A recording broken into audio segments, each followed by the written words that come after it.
This is the DoughRoller Money Podcast, episode number 193. My name is Rob Berger. I'm the founder of DoughRoller.net and the host of this podcast, and I've been gone for a while. I got a lot of emails from folks asking where I was. It's glad to be missed, I have to confess, but it's much better to finally be back behind the microphone. This is in October 2015, if you happen to be listening to this months and years later. And October 2015 was just an incredibly busy month for me outside of this podcast and blogging. And it took me away for a few weeks, but I am happy to be back and have a show that I hope and think you will enjoy.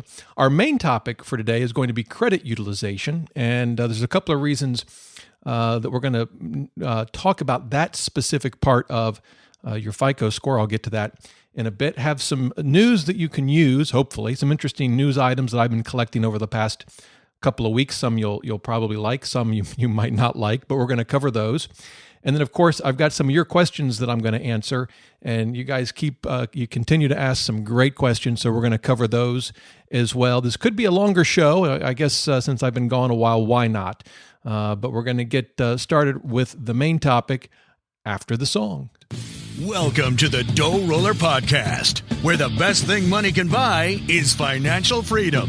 We help you make more, spend less, and invest the rest. And now your host, Rob Berger. Whether you're just starting out, buried under a mountain of debt, or well on your way to financial freedom, this is the podcast to help you take your finances to the next level. Okay, as I said, we're going to start with credit utilization, and there were a couple of reasons why I wanted to focus on this. We've talked about credit scores in the past. I've interviewed Tom Quinn from FICO. I've interviewed Maxine Sweet. She's from Experian. So we've covered credit scores in some detail.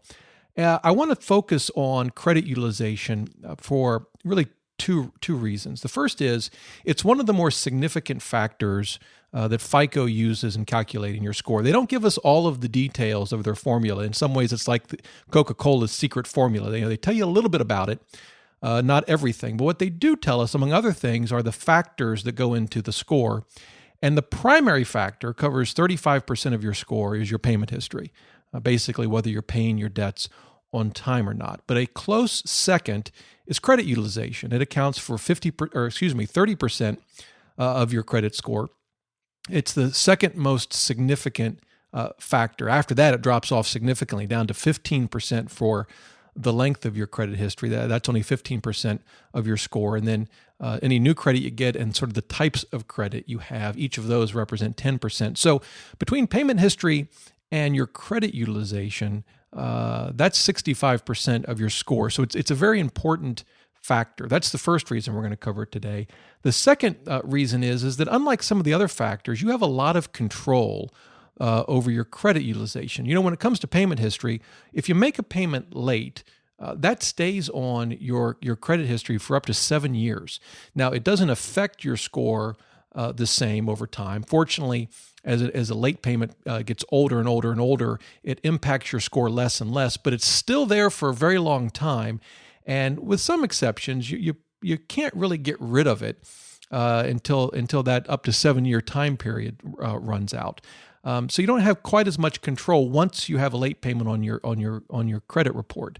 And the same is true with length of credit history. I mean, the length of your credit history is what it is. It ages one day at a time. And not a whole lot you can do to speed up that process. But with credit utilization, if you pay off the right bills and you pay down the right debt, it can lower your credit utilization. In fact, it will, and can have a pretty significant impact on your credit score. So for those two reasons, I wanted to focus on it. It can get, I think, for some a little confusing, but we're going to iron all that out today because it really is a fairly straightforward concept. So first, let's talk about what it is. When we talk about credit utilization, what are we talking about? Well, it really is nothing more than how much of your credit you're using. So you can imagine if you have a credit card with a $10,000 limit and you have a current balance of $2,000, well, for that card, your credit utilization is 20%, right? $2,000 divided by your total of a limit of $10,000. Well, a lot of us have, multiple credit cards. You also may have a home equity line of credit or an unsecured line of credit. Those count as well. And so you have to look at all of your individual revolving lines of credit to calculate your credit utilization. And then you can also imagine adding them all together all of the credit limits for all of your lines of credit and the balances on each, and calculating sort of an overall credit utilization. Well, and that's really how FICO looks at it. They look at it on an account by account basis, but they also look at it on an overall basis. So it's a fairly easy number to calculate. Now, one thing you could do, if you don't want to do the math, if you don't want to break all that out, you could use a service like Credit Sesame or Credit Karma, a service like that. They're free, and they will usually give you your credit utilization. In fact, they do. And what they provide is basically the same. Credit Sesame, Credit Karma, Quizzle is another one. They generally provide you the same information. It looks a little different from one site to the next. In fact, I'm pulling up on my computer now my Credit Sesame account. And it shows my credit score, according to Credit Sesame, is 772 at the moment. Actually down 46 points. I'm not sure why. Now, one thing to keep in mind with something like Credit Sesame, Quizzle, or Credit Karma, these are not your FICO scores. These are considered educational scores. In other words, they don't use the FICO formula for the calculation. I still think they're very, very helpful. By and large, I think they're usually pretty close to your FICO score. I actually happen to know my FICO score because one of the credit cards that I use provides it, and I think it's around 815. So actually, this one's off by a good margin, but we're not borrowing money anyway, so it doesn't much matter. So in any event, my score is 772. And one of the things that these services provide, including Credit Sesame, is it shows you what's affecting that score. So they provide letter grades. This is just something that Credit Sesame does. As an example, my payment history is an A, and I can actually go to it, and it shows no late payments. So that's good. My age of credit history, that's an A as well. Actually shows my oldest account is 17 years and 2 months. That's how old it is. My account mix, in other words, the types of credit that I have, that's an A. Credit inquiries, that's an A. I don't have any over the last 12 months. Credit utilization, I have a B. Why is that? Well, my credit utilization ratio among all my accounts, according to Credit Sesame, is 14%. So if you take my outstanding balances and divide that by my total credit limits, and this would all be, I think, on credit cards, it comes out to 14%. Why is that? I don't normally carry a balance from month to month. Well, at the moment, I have over $20,000 on credit cards. I know you're all going to email in and give me a piece of your collective minds, because that's just terrible, right? Well, part of that is our daughter's tuition for college. I put it on a credit card so that we could get the rewards. That's the main part of it. And it's a 0% card. Actually, it's the Citi Double Cash card, as I recall.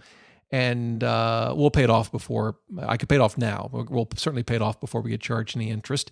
And when I do, and this kind of proves the point for today's podcast, the main topic, when I do, our credit utilization will, of course, go down close to zero. We use credit cards just for our regular everyday spending, so there's always some balance on there, but pretty small. It'll go pretty close to zero, and my credit score will go up. It'll have a pretty quick impact on our credit score, and so that's why my score has gone down a little bit, and that's with a credit utilization ratio of just 14%, not that high. And that raises the next question. Well, what should you aim for? Well, there's no one rule of thumb. There's no one credit utilization that everyone should try to achieve. And if you hit that mark, you're fine. Your score will not be impacted by the credit you're using. It just doesn't work that way. And in fact, I think depending on the age of your credit file and other factors, a credit utilization of 14%, for example, could affect one person differently than it affects another. Now, that being said, when I interviewed Tom Quinn from FICO, he suggested 10% or less. So I'm actually a bit over his suggested credit utilization ratio. Again, it wasn't that if you get below 10%, the impact will be the same on everyone, but that was just his sort of general rule of thumb. Tried to stay below 10%. By the way, it was a great podcast. He shared a lot of great information about the FICO score. You can check that out at DoughRoller.net/podcast2. That's podcast followed by the number 2. As I mentioned earlier in the show, I also interviewed Maxine Sweet. That was podcast 18. She's from Experian. For younger folks, who have maybe just starting out, don't have quite as old a credit file, she was actually suggesting trying to stay below 30%. Again, don't take these as gospel. even from the folks at FICO. I mean, this was sort of a generalization. The same is true with Maxine at Experian. But I will say that as a general rule, the lower the better. And the theory behind it is I think a couple of things. One is if you have a lot of available credit, you have the means to handle an emergency, right? If an emergency comes along, you have the means to deal with it. On the other hand, if all your credit cards are maxed out, it just puts you in a more fragile situation financially speaking. And if something were to go wrong, you might find yourself unable to pay some or all of your debts. And so that's why credit utilization matters. So again, there's no one percentage that you should target.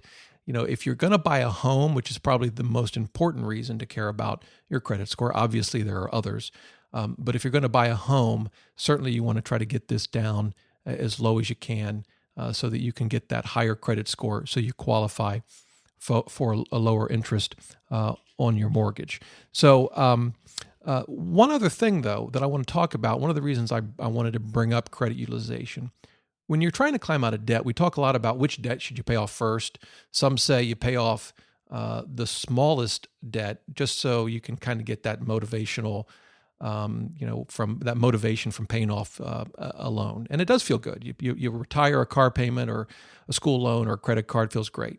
And so that's sort of the behavioral finance side of things. Attack that smallest loan first to get that shot in the arm so you keep going and getting the rest of your debt paid off. The math folks, and I would throw myself in this category, the math geeks among us say that's absurd.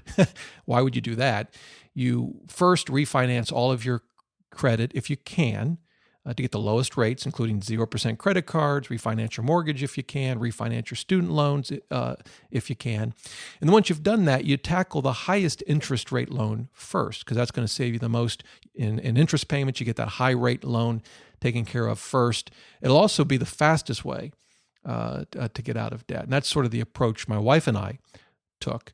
So why am I bringing this up? Well, another factor to consider is credit utilization. One of the things that I mentioned, you want to refinance debt to the lowest rates possible. Well, if you have a low credit score, that may not be an option for you right now. You may have applied for, say, a 0% balance transfer card and been denied, or received a very, very low credit limit, so you could transfer a little bit of debt, but not nearly as much as you wanted to. Or maybe you've tried to refinance a student loan through SoFi or some of the other online options, and you've been denied for, among other reasons, your credit score. Well, one of the things to think about is attacking your debt in a way that reduces your credit utilization so that you can increase your score as you're trying to climb out of debt, so that you can then qualify for these 0% options or low interest rate options. So I think it's something to absolutely consider as you're working out of debt, not just the lowest balance,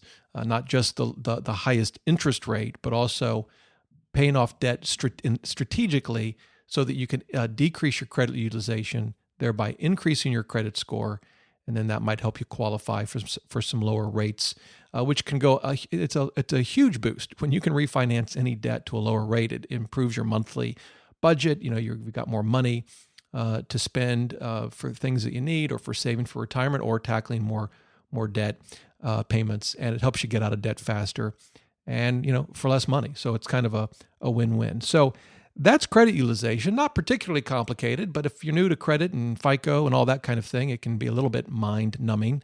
But hopefully this sort of description has helped you. Obviously, you can shoot me an email, dr@doughroller.net, if you have any questions. Would love to hear from you. All right, now let's talk about some news. A couple of items, actually one related to credit scores. So one of the sort of complaints about FICO from a lot of consumers and the Consumer Financial Protection Bureau is that you have to basically borrow money to get a credit score. You have to have a credit card, a student loan, a school loan, something for at least 6 months, at least one account, in order to get a credit score. Well, what if you don't have credit? What if you don't want to borrow money? Maybe you use a debit card all the time to pay for your purchases. You don't want credit. You don't want debt, or even a credit card with maybe a credit limit that you don't use. You don't want that. Well, how do you get a credit score? And of course, you might say, well, If you don't have any of that, why do you even care about your credit score? Well, you do care. I mean, it certainly affects your auto insurance. It can affect potentially getting a job. Depends on what industry you're in. And so FICO has been trying to come up with a way to give folks effectively a quote unquote credit score for those that don't have credit. And what they've come up with is something called FICO XD. And you can search for that. You can Google that to get more information. There's a good New York Times article on it, a good Forbes article, and a good Wall Street Journal article. They all come up if you Google FICO XD. But for those of you that have no credit score, this might be an answer for you, might help you. Now, they're still testing it. It's in beta, and it uses a number of different factors that I'm not going to go into detail now, but with different payments that you make. And you think about it, rent payments, for example, not much different than a mortgage, right? In terms of, showing financial responsibility, paying on time, and those sorts of things. But they use a number of different factors. And it's the same scale. It's the same scale as a traditional FICO score. And I think the majority of people they've tested it on so far have scored, I believe they said at least 620 or higher. So that's coming out. Again, it's still in the early stages, but I wanted to mention it to you. If that's something that's important to you or someone you know, check it out, FICO XD. That's the first thing. Now, the second news item, probably not going to make some of you very happy. So inflation is low, right? On the one hand, that's good. And in fact, I'm looking at a Wall Street Journal article from a few days ago. One of the things that's affecting the inflation gauge is lower gas prices. Now, we all love lower gas prices. Oil is obviously down, which is, it's a good thing for consumers on the one hand, but of course it pummels the energy market. And in fact, energy companies are reporting earnings this week, and it's expected that it's not going to be a very pretty picture. But in any event, inflation is overall, quite low. And for those that receive Social Security, well, I'm afraid you probably know this by now, but you're not getting a payment bump. You're not getting a cost of living adjustment in your Social Security checks next year. Sorry to be the bearer of bad news if you didn't know that. The theory, again, is that prices, by and large, haven't gone up. And, they use an inflation gauge for these sorts of things. Now, of course, that doesn't mean that there are no prices, no goods or services out there that haven't gone up in price. And in fact, one of them is going to be Medicare. So, the cost of health insurance, so much for the Affordable Care Act keeping prices down, which I don't think anyone really believed it would anyway. Whatever, even the good things that it's done, and I think it has done some good things, certainly not going to keep the cost of healthcare down. Every time a government tries to do that, it fails miserably. And that's true whether it's ours or any other government. In any event, I don't want to get into the politics of it all. The fact of the matter is Social Security, no raise. Medicare, yeah, the cost is definitely going to go up. And in fact, they're working in Washington to maybe try to figure out a way to ease the pain of that. But how that's going to turn out, no one knows. Next item. So this was interesting to me. So the deficit shrinks. The deficit is, was reported is back down. We're looking for fiscal 2015. It's only, I can't believe I'm saying this, it's only $439 billion with a B, which, is, I guess, compared to recent past, quite good. I mean, it was over $1 trillion for a few years, 4 years. It's basically back down to the high water mark during the Bush administration.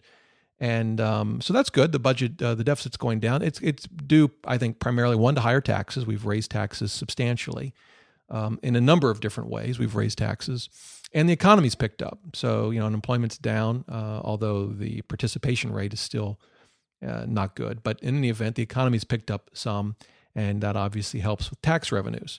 So the deficit has come down, $439 billion for 2015. Unfortunately, as you look forward, we're going to get clobbered. It's basically healthcare and retirement, right? Medicare, Medicaid, Social Security, healthcare and retirement.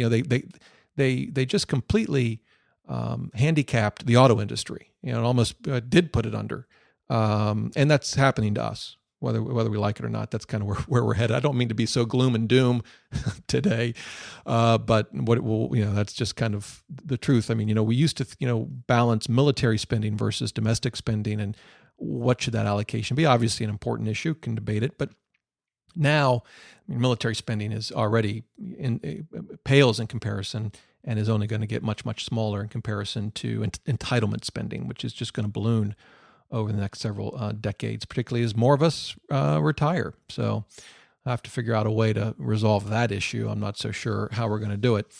All right, the last and final, as I read all these news stories, I'm like, I need to do a better job picking these things because, I don't know, I need to come up with something more upbeat. This one, I'm not sure if this is upbeat or not. I guess it'll depend on your perspective. But I've talked in the past about Uber in France. Remember, the taxi cab industry in France was upset because Uber had come out with a much, much, much superior product at a lower cost. Consumers tend to like that. They like better products at lower costs. We're kind of, crazy that way. So, what did they do? Well, of course, they turned over cars and set them on fire. That seems like a sensible thing to do under the circumstances. And of course, the police immediately made a lot of arrests. And you're thinking they arrested the cab drivers for turning over cars and setting them on fire. No. They didn't arrest those folks. They arrested Uber executives for violating some law that says you can't, come out with a better product at a lower cost. Well, that's sort of come home now. Now we can just sort of transition back over here to San Francisco. So here's the deal. Home prices in San Francisco are going through the roof. Some blame the burst in the technology space. When you have folks like Apple and Google and Facebook paying a lot of money to a lot of people and they live in that area, it raises housing prices. But some have said, well, not so fast. Yeah, they pay their folks a lot of money. But part of the problem is we don't have enough housing. And the reason we don't have enough housing in San Francisco is because the government's made it too darn difficult to build new projects. And so the real problem is that we don't have enough housing. And there's sort of this debate going on. Okay, fair enough. Well, the new thing is Airbnb. So if you're not familiar with Airbnb, I think probably most of you are, but it's a way, it's the eBay of home sharing. You can effectively rent a room in your home, or I suppose the entire house if you don't live there, to vacationers, people that just want to stay for a short period of time. And in fact, I know some real estate investors that invest in properties, and rather than renting it out, for a year at a time or 2 years at a time, they use Airbnb, and it's short-term rentals, but they say they do better. It's a little more work, actually probably a lot more work, but they are able to make more money. Well, so the good folks running San Francisco, the politicians there, have said, we think the problem is Airbnb. You're scratching your head and you're thinking, wait a minute, what did I miss here? Well, the theory goes like this. There's a lot of properties there. The owners are using Airbnb to rent them out. And those are going to folks visiting San Francisco rather than folks that live there that need a year-long lease. And so it's just taking more properties off the market, if you will, for the locals. And so they want to change that. So they're basically going to outlaw it. Now, they're not going to completely outlaw it. What they're going to say is, at least under this measure, it's called Measure F. It hasn't been voted on yet.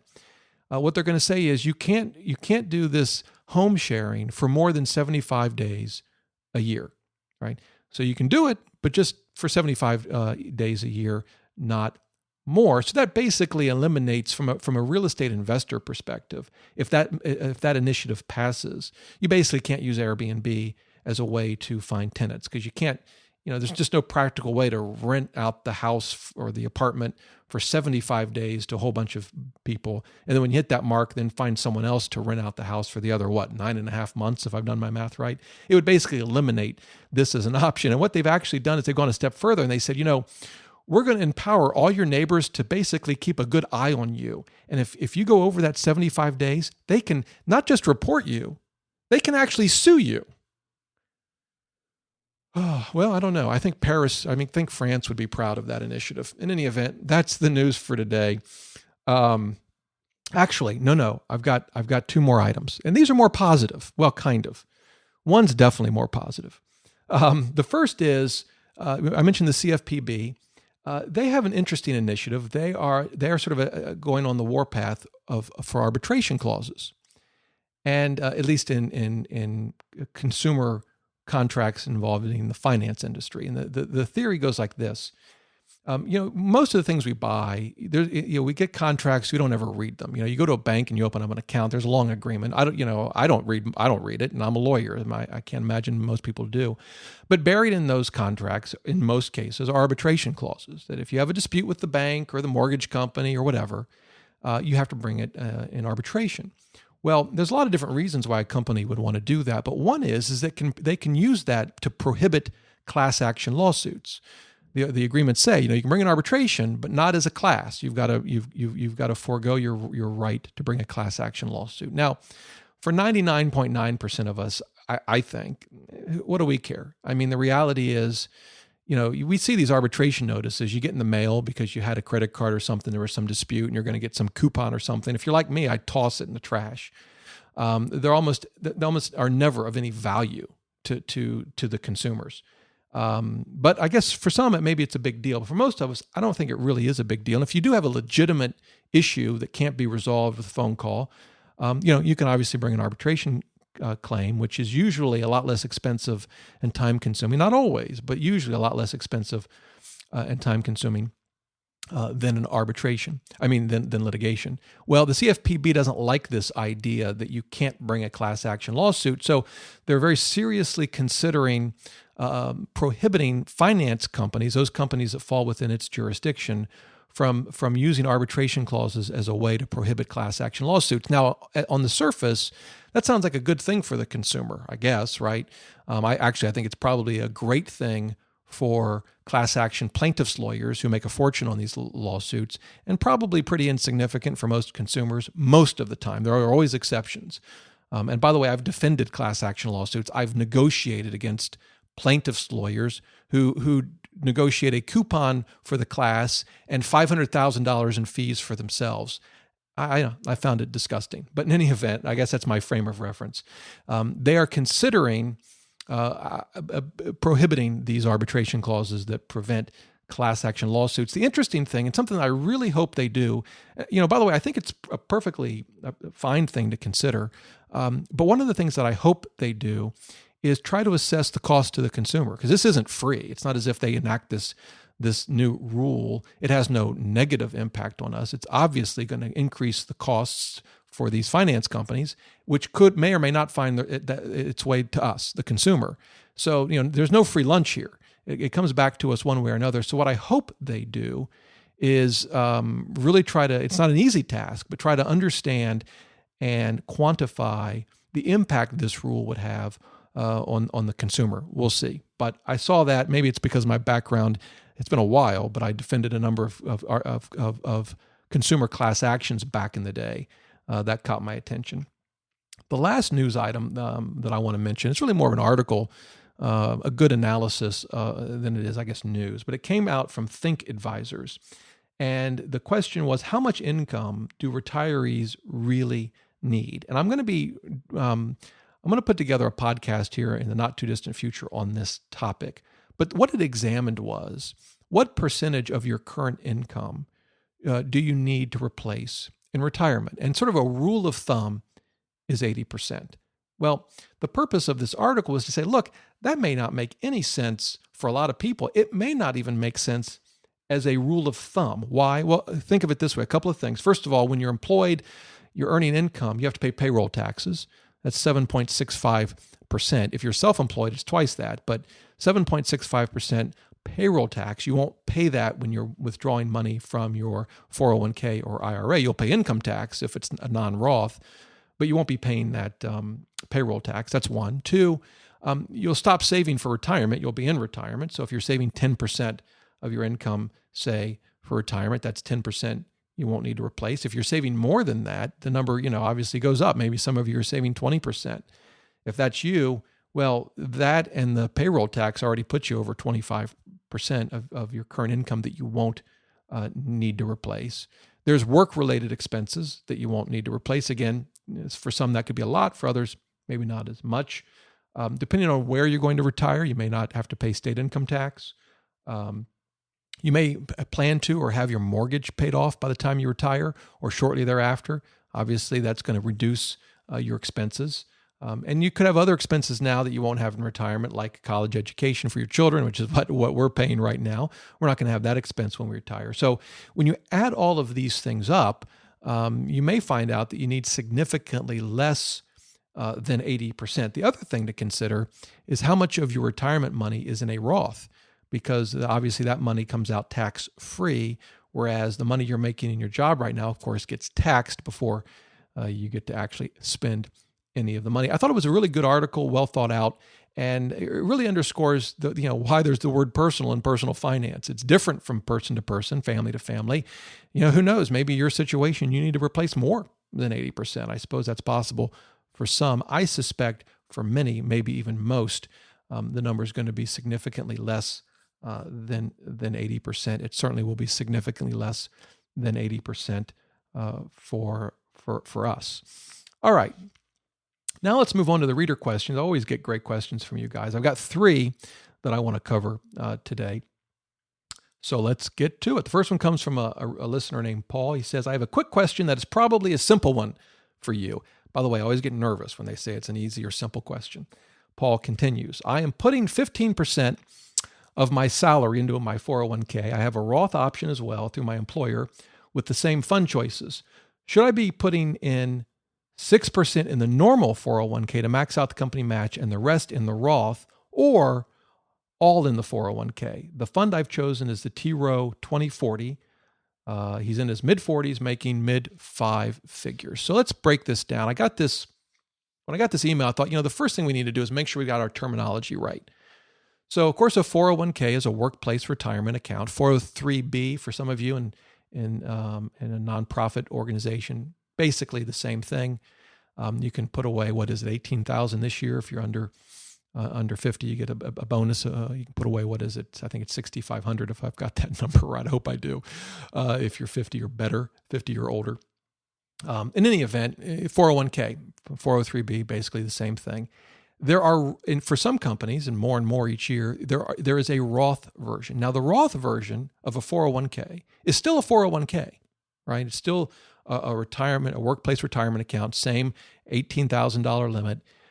It's just a Roth. Well, what's the difference? Well, as you probably know, a 401k or traditional 401k is pre-tax, meaning whatever you put in a traditional 401k, that money does not get taxed. Or to think of it another way, it reduces your taxable income. So if you had $100,000 in income and you put $10,000 in a 401k, that would lower your taxable income to $90,000. Now, of course, you may have other deductions, itemized deductions and whatnot, but just focusing on the 401k contribution, it would take your $100,000 in taxable income, reduce it to $90,000.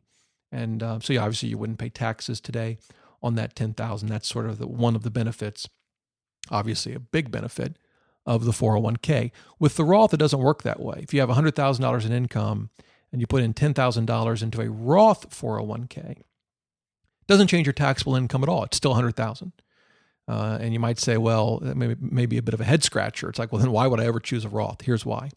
At the back end, when you retire, 10, 20, a gazillion years from now, may seem like for some of you, whenever you end up retiring and you pull money out of a traditional 401k, you got to pay ordinary income tax on it. It's taxable income. With a Roth, you don't. It's tax-free. Not only what you put in, but all of your earnings grow tax-free as well. That's the primary difference. There's another difference. Actually, there's a couple, but one that I'll mention is with a traditional 401k, you have a required minimum distribution, RMD, at 70.5, which is just a fancy way of saying once you reach 70.5, the government makes you take out a certain amount from your account each year. Actually, it doesn't make you. It encourages you to by leveling a massive penalty if you don't. So you have an RMD with a traditional 401k. With a Roth, the government doesn't care whether you take it out or not because you're not going to be paying any taxes on it. So as far as the government's concerned, heck, leave it in the Roth till you die if you want. And then your children or whomever will inherit it, which actually makes a Roth pretty good for inheritance as well. That's another topic. But I want to make sure we understand that. A Roth is a 401k. It's just taxed differently than a traditional 401k. Okay, with that in mind, now something else we need to think about. In Paul's question, he has an employer match. How does that work? Well, with a traditional 401k, you put in whatever, 10 grand. The employer matches whatever their formula is, and that goes into a traditional 401k as well. And you've got your match. With a Roth, it works a little differently. If you put your $10,000 into a Roth 401k and you have a company match, the company match does not go into another Roth 401k. It goes into a traditional 401k, and there's nothing you can do about it. That's just the way it works. And if you think about, let's think about why. Well, With a Roth, you're contributing after-tax dollars, right? You're not getting a tax break when you contribute to a Roth 401k. But with the employer match, right, they don't take taxes out of that, right? So that's not an after-tax number. So they can't put it into a Roth. They can put it into a traditional 401k because they haven't taken the taxes out of it yet. Hope that makes sense. So if you contribute to a Roth 401k and you get a match, that will go into a traditional 401k. By the way, that's perfectly fine, not a problem. It's just the way it works. Now, that gets us now to Paul's question. What should he do? Well, since he makes in the mid 5 figures, now I don't know his tax situation. I don't know what state he lives in. Generally, my rule of thumb is that if you're in the lower 2, maybe lower 3 tax brackets, all other things being equal, and they never are, you have to look at this individually, but generally the general rule would be a Roth would probably be my choice. If you're in the upper 2 tax brackets, then probably, again, there could be exceptions to this, but probably a traditional 401k or IRA, because you get a lot more value from deferring the taxes because you're paying more if you don't defer them. Hope that makes sense. So in his case, I would think maxing out the Roth would be the ideal approach. Again, he'll have to look at this individually because there are always exceptions, and I don't know his specific circumstances.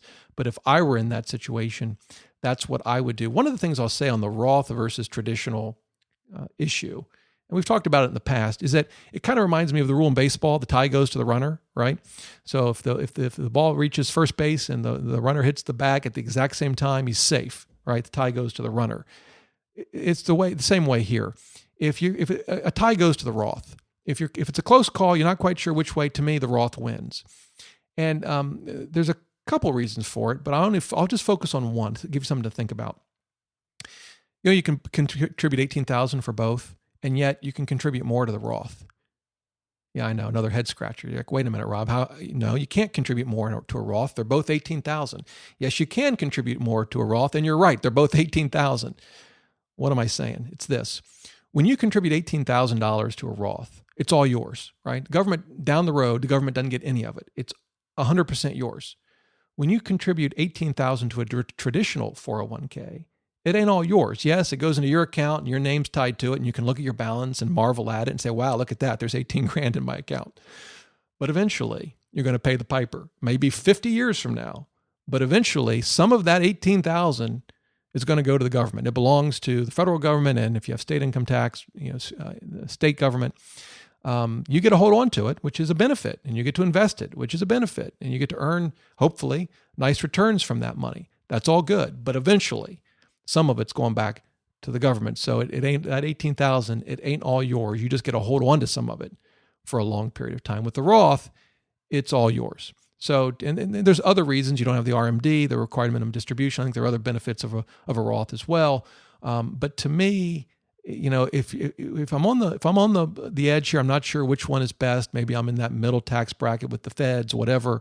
To me, the tie goes to the runner. In this case, the tie goes to the Roth. That's my view. Great question, Paul. Hope it was helpful. By the way, he mentioned T-Row 2040. When you see this, you're reading an article, someone mentions a mutual fund. We've talked about this before, but let's just real quick. I looked it up. I just Googled T-Row 2040. Now, the 2040 tells me that this is a sort of a fund of funds that's got a target date retirement of 2040. And sure enough, it is. The full name is the T. Rowe Price Retirement 2040 Mutual Fund. The ticker is TRRDX. I looked it up on Morningstar. You go to the main page, and it gives you a ton of information about it very quickly. One of the things I noticed, it's got an expense ratio of 75 basis points. I think higher than I'd like. Again, that may be his best option with his 401k. Vanguard is going to be much, much cheaper than that. But it's got an expense ratio of 75 basis points. I received an email from a listener not long ago that wants me to sort of do a overview of sort of all the terms and walking through Morningstar and kind of just walking through all the stuff it all the information it gives you and what's important, what's not important. I think it's a great idea. I'm going to do it. I'm actually in the process of trying to add some video to the blog, including screencasts. And so I'm going to get that figured out, because really what would be great, rather than me, trying to listen to all these terms as I walk through them, is you can actually watch the video and I'll walk through with showing you on the screen Morningstar and going through all that stuff. So I'm working on that. But yeah, that's how you can look up. I use Morningstar to look up, any fund. When you guys email me, you email me tickers, and it's great. I've never heard of the fund oftentimes, and I just look it up. It takes me a couple of seconds, and I can quickly figure out what it's all about. And in fact, in the third question, we're going to come back to Morningstar. But let's go to number 2, question number 2. This actually came in from a lot of people, so I'm not going to actually read any of them. But I've gotten a lot of questions about the fact that I took the Series 65 exam and passed it, thank goodness. It's what you need to take if you want to become a registered investment advisor, basically to manage other people's investments. And at the time I took it, I wasn't sure if I was going to do that, but I was considering it. Who knows, maybe some of you would have wanted to work with me, but I've since decided not to do it. I've got other plans for other ways that hopefully I can help you with your investments, some things I'm working on. But I get a lot of questions that say, well, Rob, are you going to do it? Are you going to open up an investment advisory firm? And if you are, how do you deal with Vanguard's 30 basis points investment advisory service? I mean, how do you beat that? And if you can't beat it, is this a business worth opening up? And what's the deal there? I get a related question from folks who ask me, they want to hire someone, they don't want to do it on their own, and they've got someone in mind, and they email me and they ask me what I think of them. Some of these folks I've heard of, some I haven't, and they ask me what I think. And one of the things I almost always say back to them is this: in my opinion, Vanguard's investment advisory services for 30 basis points, that's the benchmark. That's where you start. And if you're going to pay more, there needs to be a reason. There could be. I'm not suggesting that everyone should be at Vanguard. There very well could be a reason why you'd pick someone else. But to me, that's the benchmark. And then the question is, if I'm paying more, why? That's the question you have to ask for yourself. And it could be a lot of good reasons. It could be, well, I've used the same person for 20 years and I'm comfortable with them. That might be one answer. Another answer might be, love Vanguard funds, but I want other funds as well. And I can't buy other funds. They're not going to invest in other funds if I use their services. They're only going to invest in Vanguard. For me, Vanguard is more than enough, so I'd be fine, but that may not be the right answer for everyone. When it comes to an investment advisory practice, I think you kind of go through the same analysis. If I were going to open up an investment advisory company, there's no way I could survive on 30 basis points. For starters, I would have to pay probably 25 basis points just in services for the actual companies that would hold the funds and sort of do the things behind the scenes, like rebalancing and all that sort of thing. So I'd be left with about 5 basis points.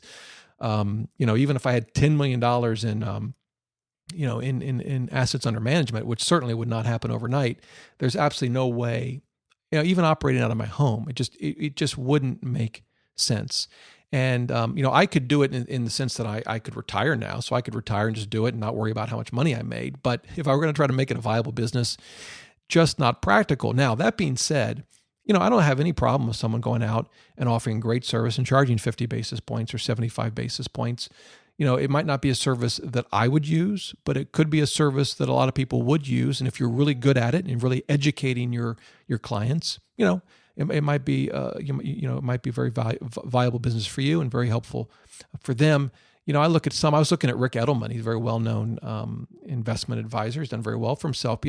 His fees, if I read them right, for the first $150,000 under management, 2%. Of course, it goes down if you have a lot of money.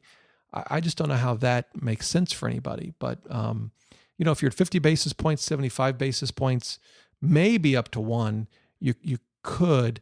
But I just beat my fees down. I don't want fees, and that just takes away, robs you of a lot of money.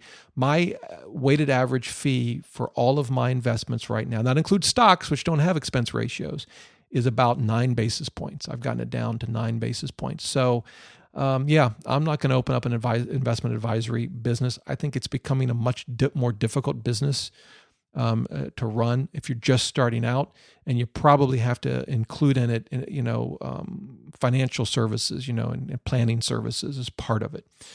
So anyway, got a lot of questions on that. I wanted to mention it. All right. The third and final question comes from, and I'm just gonna completely mess up this name. I'll try. Ashish. That's the best I got. We are a young couple. Both are doing well in our careers. We're thinking of purchasing a home in late next year in Virginia. All right. Well, that's where I'm from. So, or at least where I live now. Have lived since '92. Anyway, I would give it a 50% chance we purchase, but a 50% chance we don't. So for another 2 to 3 years. So that's their time frame. And they've got some money set aside. Right now, about half of the money they have set aside is in a fund. The ticker is BND. I'd never heard of that. BND. I looked it up. Turns out it's Vanguard Total Bond Market ETF. It's the ticker is three letters, so I knew it was an ETF. Turns out it's a Vanguard ETF, total bond market ETF. That's where they've got about half their money. The other half, roughly, is in diverse U.S. stocks. I guess they have three pieces. So about a third is in B&D, a third in diverse stocks, and another third in other stocks, more longer term. How would you recommend I do my asset allocation to get to the money he needs by late next year? And he listed some options. Well, he said, one, I could just continue putting the money in the B&D fund, that Vanguard Total Bond Market Fund. Another option is to open an account with Betterment and allocate those towards more diverse bonds and some tax shielding. Not sure what he means by that. In any event, maybe he means like municipal bond funds. Not sure, but that's option 2. Option 3, are there any counter-recession stocks or other options that come to your mind? I.e., if the market goes south, I can sit on my stocks and then use this money towards the home purchase. In other words, are there some stocks that even when the market goes down, they do okay? And then the fourth option, what about REITs, real estate investment trusts? Just thought of this, but if they broadly follow U.S. housing market movements, which would be well aligned as I'm saving for making a house purchase? We'll be curious of your thoughts. Appreciate the help. Well, here's my view, and it's I'll just cut right to the chase. I would put my money in a savings account. I know it's earning 1% at best. It's horrible. But if you're looking at buying a house next year or maybe in 2 to 3 years, all of the investments you've mentioned could go down significantly over that let's call it 1 to 3 year time period. They may not, but they could. Certainly REITs can crater. We saw that in 07, end of 07, 08, 09. I mean, the floor fell out. Now, again, you say, well, what are the odds of that happening again? I don't know. How important is it for you to move in 1 to 3 years? Maybe it won't happen. Can you take the risk? Sure, you can take the risk, and you may or may not move in 1 to 3 years. But if I want to move in 1 to 3 years, so I'm going to spend this money in 1 to 3 years, I am not putting it in a REIT fund. I'm not putting it in stocks. Are there some stocks that weather downturns a little better? Sure. I mean, you think about it, even in a recession, most of us still buy deodorant, I hope.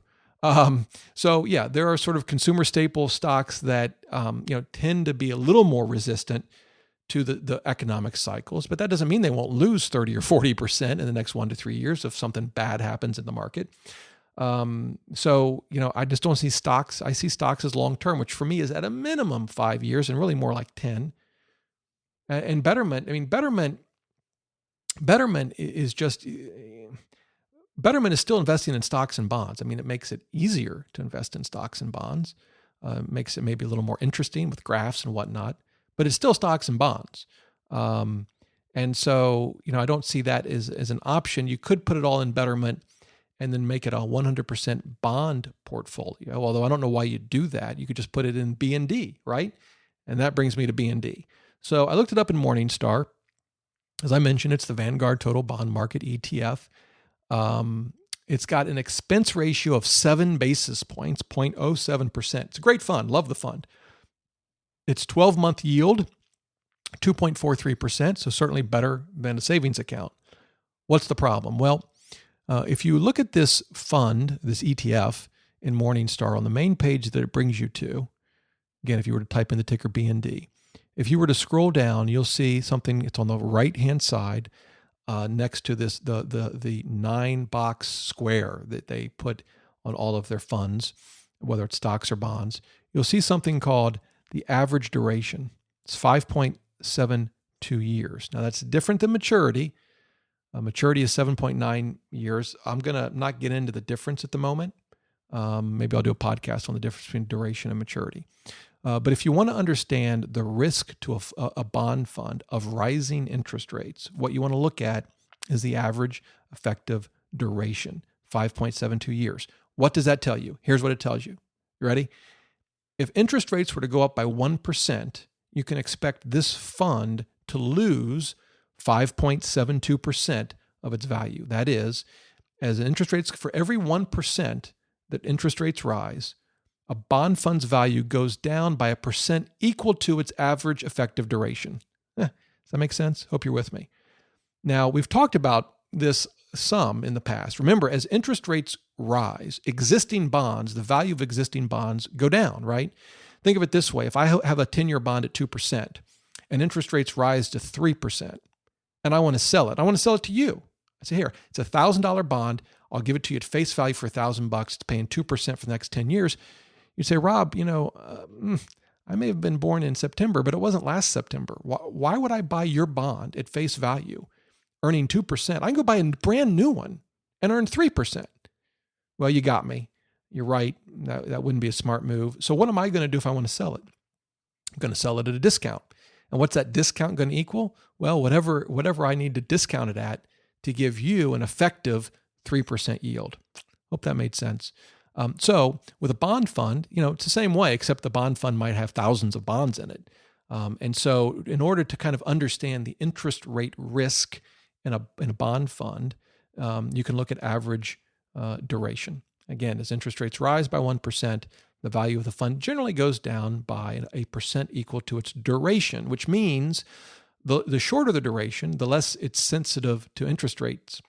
And the longer the duration, the more it's sensitive to rising and falling interest rates. By the way, the reverse is true as well. If interest rates were to fall by 1%, kind of hard to imagine given where they are, but if they were to fall by 1%, a bond fund would go up by 1% equal to its average effective duration. So getting back to the question at hand, even if you put all your money in this bond fund, over the next couple of years, you could lose some money.